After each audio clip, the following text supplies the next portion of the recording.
बिस्मिल्लाहिर्रहमानिर्रहीम, अस्सलाम वालेकुम। मैं फैज़ान रिजवी और आप मेरे यूट्यूब चैनल और फेसबुक पे देख रहे हैं। आज 31 मई 2023 है, दिन है जी वेंसडे, बुध का। यूरोप के अंदर एक बड़ी जंग का माहौल बनता हुआ नजर आ रहा है। दो और ममालिक सर्बिया और कोसोवो आमने सामने आ चुके हैं। बॉर्डर के ऊपर टेंशंस बहुत ज़्यादा हाई हैं। किसी भी वक्त ये दोनों ममालिक जंग में जा सकते हैं।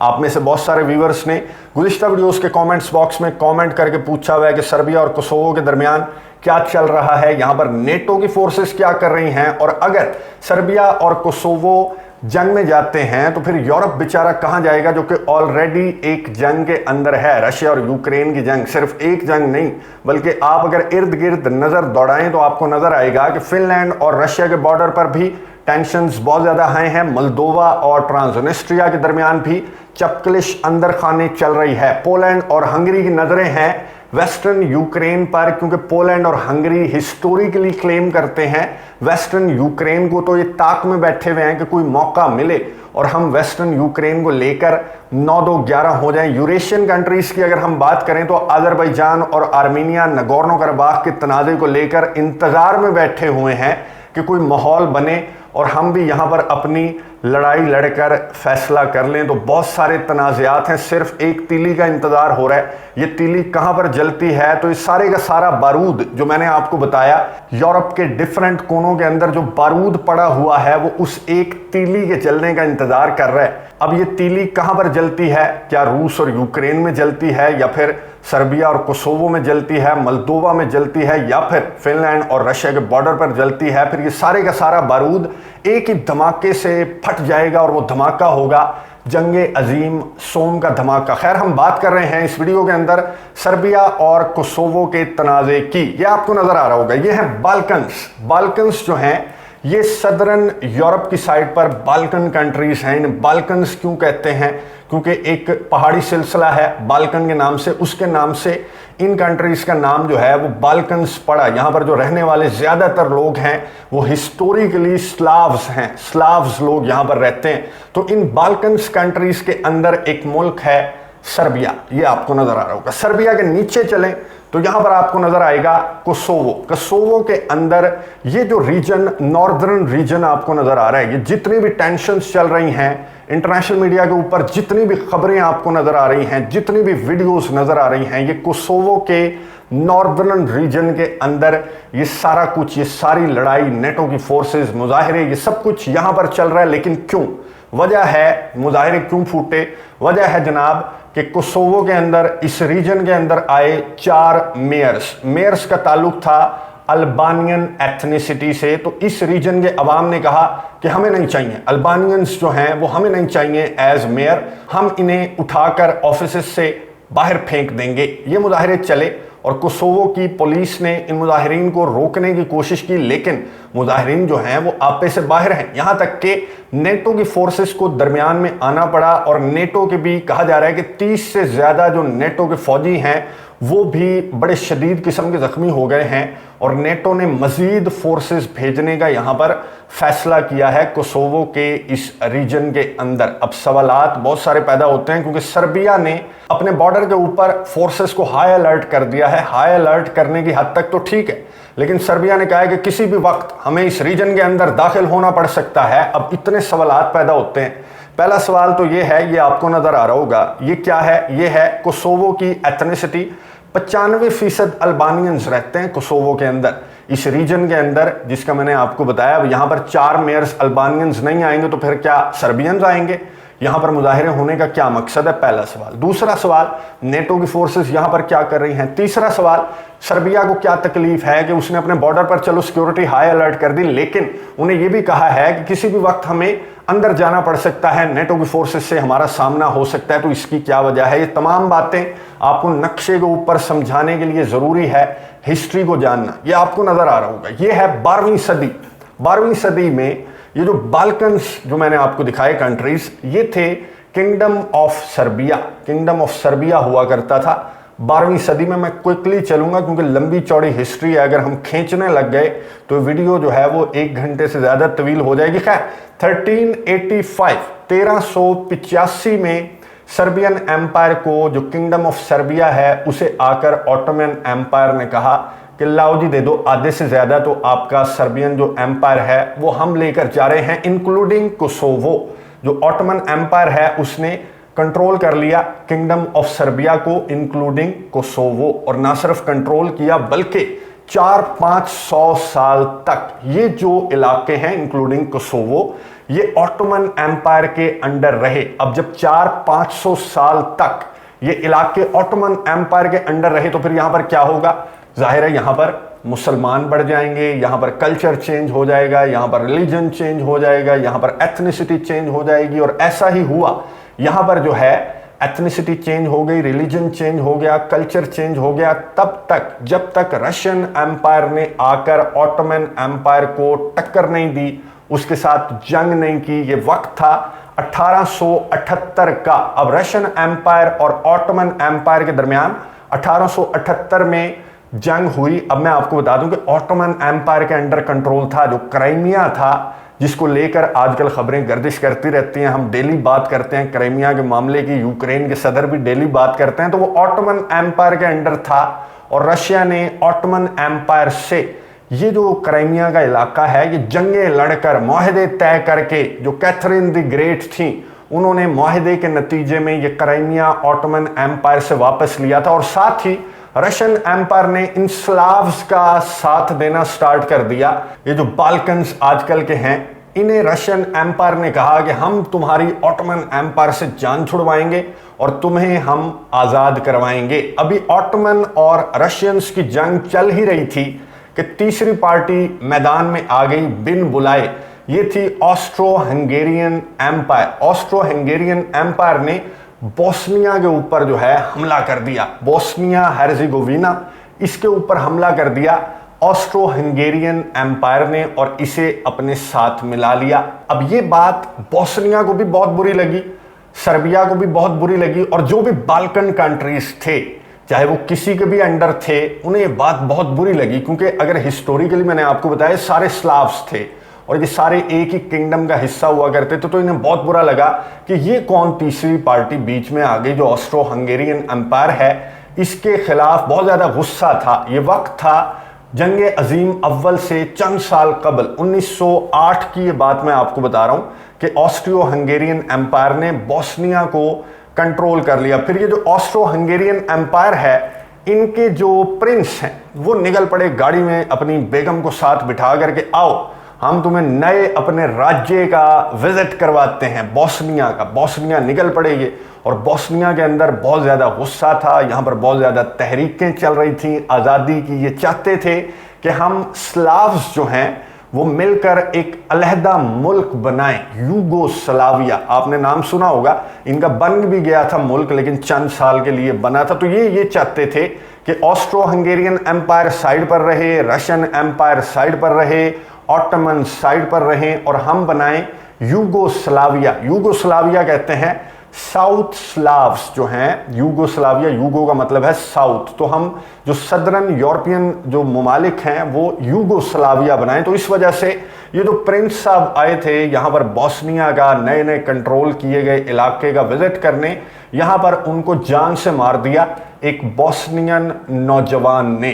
तो फिर गुस्सा आ गया, ऑस्ट्रो हंगेरियन एम्पायर को गुस्सा आ गया और उन्होंने सर्बिया के ऊपर हमला कर दिया। ऑस्ट्रो हंगेरियन एम्पायर ने इस प्रिंस को कत्ल किए जाने के वाक़े के बाद बोस्निया को कहा कि ठहर जा तू, हम सर्बिया को भी कंट्रोल करेंगे। सर्बिया के ऊपर हमला कर दिया ऑस्ट्रो हंगेरियन एम्पायर ने। तो फिर सर्बिया को बचाने के लिए कौन आया?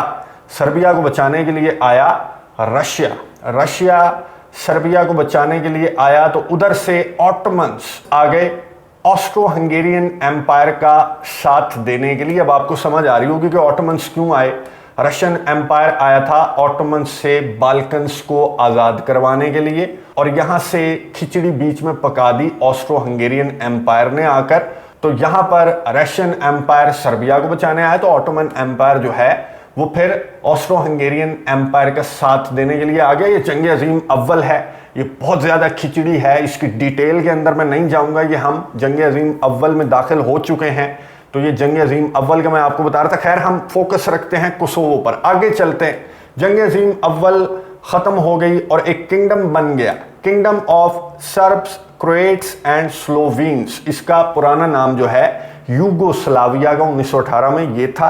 फिर आगे जंग अजीम दोम के बाद जो है 1945 में ये बना federal people's republic of Yugoslavia. Yugoslavia जो कि साउथ स्लैव्स को लेकर जो मुल्क बनाने का ख्वाब इनका था, ये मुल्क जनाब फाइनली थोड़े अरसे के लिए बन गया। लेकिन चलो बन तो गया। इसके अंदर 6 रिपब्लिक्स थे और 2 ऑटोनोमस रीजन्स थे। ये सुनने वाला पॉइंट है, 6 रिपब्लिक्स थे और 2 ऑटोनोमस रीजन्स थे। और वो जो 2 ऑटोनोमस रीजन्स बनाए गए इस यूगोस्लाविया के अंदर, उनमें एक ऑटोनोमस रीजन था कोसोवो का।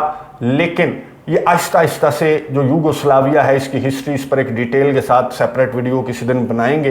ये यूगोस्लाविया जो है वो बिखरना स्टार्ट हो गया था। बहुत सारी रीजंस थी, इकोनॉमिक रीजंस भी थी, जो स्ट्रक्चर सिस्टम था इस मुल्क का वो भी रीजन बना, फिर एथनिसिटी भी रीजन बनी, रिलीजन्स भी रीजन बने। कि आहिस्ता आहिस्ता करके एक एक करके तमाम ममालिक जो हैं वो यूगोस्लाविया को उन्होंने छोड़ना स्टार्ट कर दिया। लेकिन जब बारी आई कोसोवो की, कोसोवो ने कहा कि हम यूगोस्लाविया के अंदर एक ऑटोनोमस रीजन थे, हम 400-500 साल तक जो तुर्किश अंपायर थी, जो ऑटोमन एम्पायर थी, उसके अंडर थे, तो हम रिलीजियसली, एथनिकली हम बिल्कुल मुख्तलिफ हो चुके हैं। हमारी रस्में अलग हैं, हमारे रिवाज अलग हैं, हमारा कल्चर अलग है, हमारा रिलीजन अलग है। आप क्रिश्चियंस हैं, हम मुस्लिम्स हैं, तो हमें एक अलहदा मुल्क बना दो।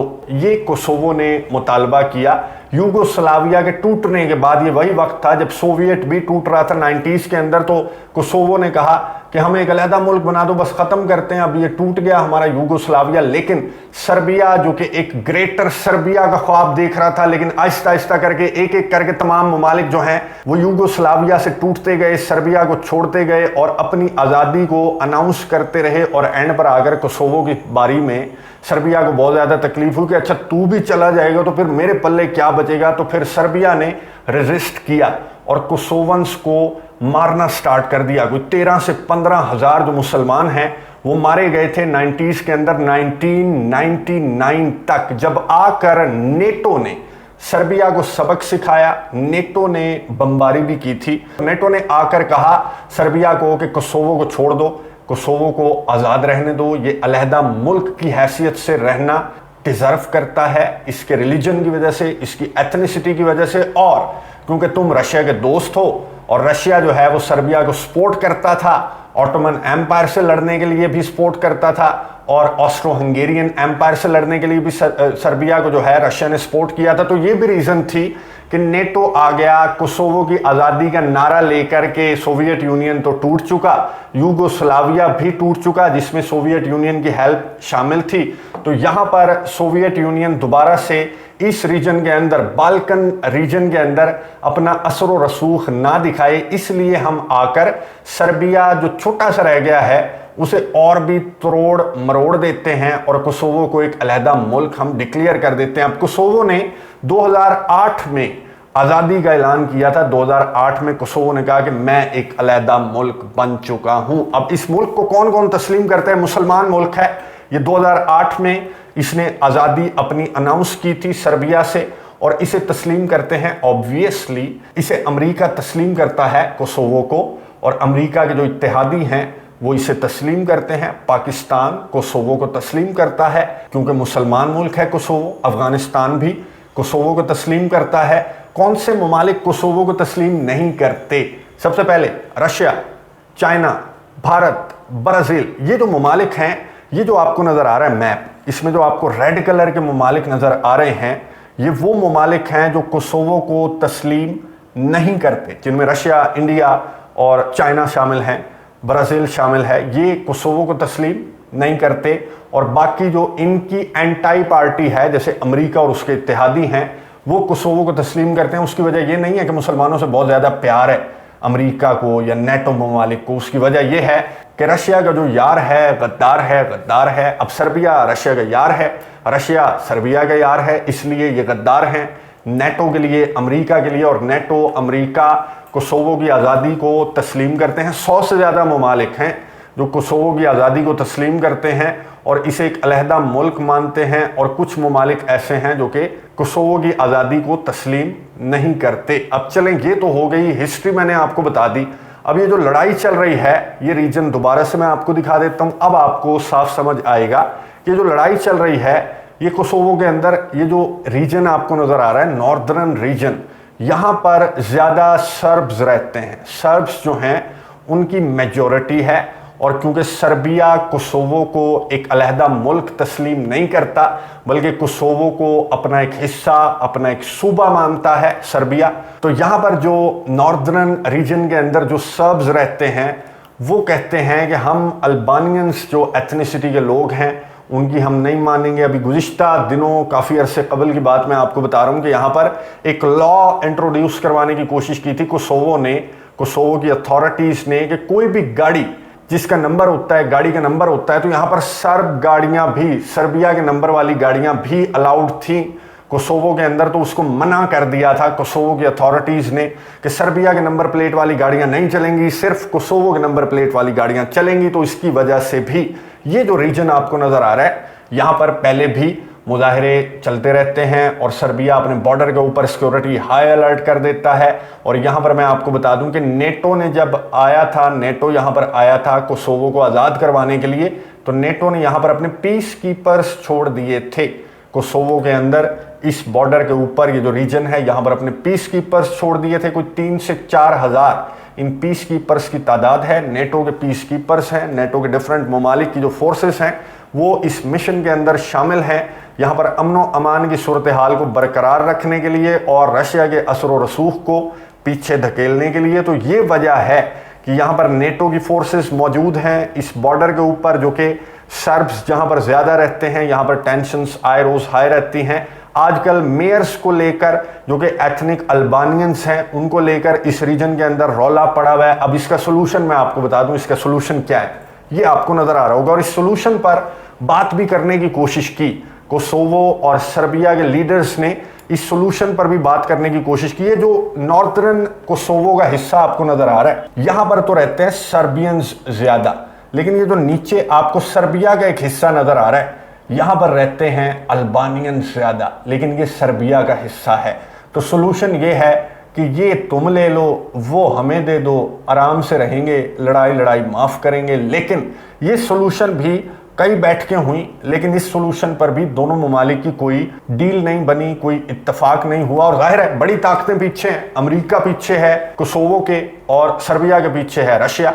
अगर यहाँ पर सर्बियंस एंटर होते हैं नेटो की फोर्सेस को धकेलने के लिए कि तुम हमारे सर्ब्स पर तशद्दुद कर रहे हो या इन्हें मार रहे हो, तो सर्बिया की अगर फोर्सेस दाखिल होती हैं इस रीजन के अंदर अपने सर्ब्स को बचाने के लिए, तो फिर यहाँ पर यूँ समझें कि रशिया वर्सेस नेटो की फोर्सेस आमने सामने हो जाएंगी। क्योंकि सर्बिया जो है वो रशिया का बहुत अच्छा पक्का दोस्त है, व्लादिमीर पुतिन का बहुत पक्का दोस्त है सर्बिया। तो ये टेंशन्स मेरा ख्याल है कि आपको समझ आई होंगी। मैंने कोशिश की कि सादा ज़बान में आपको समझाऊं, लेकिन लंबी चौड़ी हिस्ट्री है, तो इतनी सादा हो सकती है ज़बान जितनी सादा ज़बान में मैंने आपको बताने की कोशिश की। अब यहाँ पर ये जो टेंशन्स बन निकली हैं, यहाँ पर ये तीली जलती है और ये बारूद फटता है, या फिर रूस और यूक्रेन के अंदर ऑलरेडी टेंशन्स बहुत ज़्यादा हाई हैं, मॉस्को तक पर अब हमले करने लग गया है यूक्रेन। तो मेरे ख्याल में तीली वहाँ पर भी जल सकती है, रूस और यूक्रेन के अंदर, लेकिन यहाँ पर भी जल सकती है। अगर यहाँ पर तीली जल गई